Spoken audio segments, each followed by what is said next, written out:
Cette chronique équipement vous est présentée par le Trio Hockey, Sport Rousseau, Hockey Expert et l'Entrepôt du Hockey.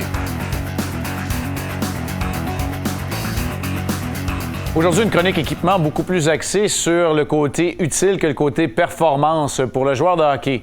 On aime, Éric, garder notre équipement longtemps et pour ce faire, il doit être propre et, si possible, sentir bon, du moins le plus longtemps possible. Et pour arriver à ces fins, tu nous présentes quelques produits aujourd'hui, dont le premier qui est juste à côté de nous. Exactement, Marc. La compagnie Choisie a créé un produit qui fait pratiquement des miracles pour son équipement. Le capte-odeur utilise une formule pour neutraliser les odeurs et désodorise en laissant une fragrance de pluie fraîche. La bouteille est disponible en plusieurs formats et n'est pas très dispendieuse. L'utilisation est très simple.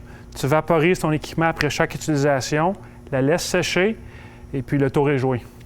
Et disons que c'est pas mal plus agréable des pièces d'équipement qui sentent bon. C'est disponible dans des formats, donc on disait, de 240, 500 et 750 ml.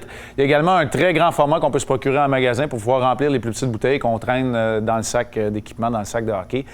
Il y a aussi une option qui s'offre aux joueurs de hockey lorsque le capte-odeur n'est plus suffisant ou qu'on veut nettoyer en profondeur l'équipement. On se présente en magasin pour une autre option intéressante. Dans chaque équipe, il y a tout le temps le joueur, celui qui ouvre son sac, puis que les gens, ses coéquipiers, l'apprécient pas tellement. Il n'y a personne qui veut s'asseoir à côté de lui dans le vestiaire. Personne. Donc, on a une machine en plusieurs magasins qu'on amène son équipement ou la pièce qui sent la moins bonne et un traitement à la vapeur et à l'ozone qui s'assure de détruire les bactéries par le fait même les odeurs nauséabondes. Un résidu imperceptible pour le joueur se dépose sur l'équipement au séchage et ralentit une nouvelle apparition des bactéries liées à l'humidité et à la sueur. Un concept très intéressant pour tout joueur de hockey qui tient à son équipement et qui tient à ce que son équipement ait des odeurs plus agréables. Il est peut-être bon de noter à ce moment-ci que c'est l'idéal dans une journée de congé peut-être de venir porter son équipement et de la récupérer le lendemain. On a besoin d'un certain laps de temps. J'ai été entraîneur au hockey mineur et il n'y a rien qui m'enrageait plus qu'à quelques instants, quelques minutes d'une séance d'entraînement ou d'un match, un joueur qui vient me voir et qui a un problème d'équipement.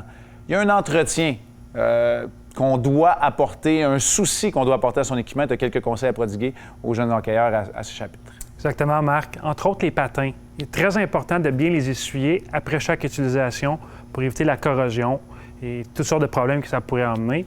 Et enlever les semelles à l'intérieur du patin pour faire dégager l'humidité. Oui, ça aide au séchage et on s'assure, sans corrosion, d'avoir des patins là, bien affûtés pour la prochaine séance. Exactement, ce qui est très important.